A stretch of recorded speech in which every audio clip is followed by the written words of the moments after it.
Dieting లో ఉన్నప్పుడు ఈజీగా ఆకలిని కంట్రోల్ చేసే టిప్స్ చూద్దామా ఫ్రెండ్స్. బరువు తగ్గేందుకు చాలా మంది తక్కువ ఆహారం తీసుకుంటూ డైట్ ఫాలో అవుతారు. అయితే దీనివల్ల ఆకలి ఎక్కువ వేయడం సహజం. అప్పుడప్పుడు స్నాక్స్ తింటూ ఆకలిని తగ్గించుకోవాలనుకుంటారు, కానీ ఎక్కువ తినడం వల్ల అసలుకే మోసం వస్తుంది. మన డైటింగ్ ని భగ్నం చేయకుండా ఉండటానికి కొన్ని సులభమైన టిప్స్ ఉన్నాయి. ఆకలి అనిపించినప్పుడు ఒక గ్లాస్ నీరు గాని లేదా ఉప్పు కలిపిన నిమ్మరసాన్ని తాగి చూడండి. తాగితే కడుపు నిండిన అనుభూతి కలుగుతుంది.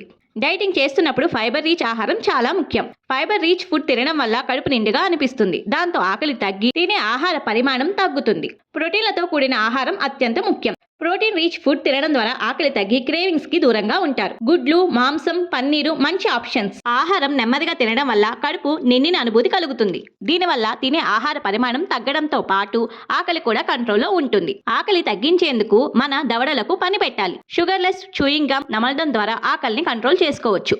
డైటింగ్ సమయంలో ఆకలి వేయకుండా ఉండటానికి ఇది ఒక బెస్ట్ ఆప్షన్. బ్రేక్ఫాస్ట్ అస్సలు మిస్ అవ్వకండి ఫ్రెండ్స్. 8 గంటల నిద్ర తర్వాత శరీర అవయవాలు తిరిగి యథావిధంగా పనిచేయడానికి అవసరమైన శక్తిని అందించడానికి చాలా ముఖ్యం. ఆరోగ్యకరమైన బ్రేక్ఫాస్ట్ తో రోజును ప్రారంభిస్తే అది మిమ్మల్ని రోజంతా ఎనర్జెటిక్ గా ఉంచుతుంది. ఈ టిప్స్ మీకు నచ్చినట్లయితే లైక్ అండ్ కామెంట్ ప్లీజ్.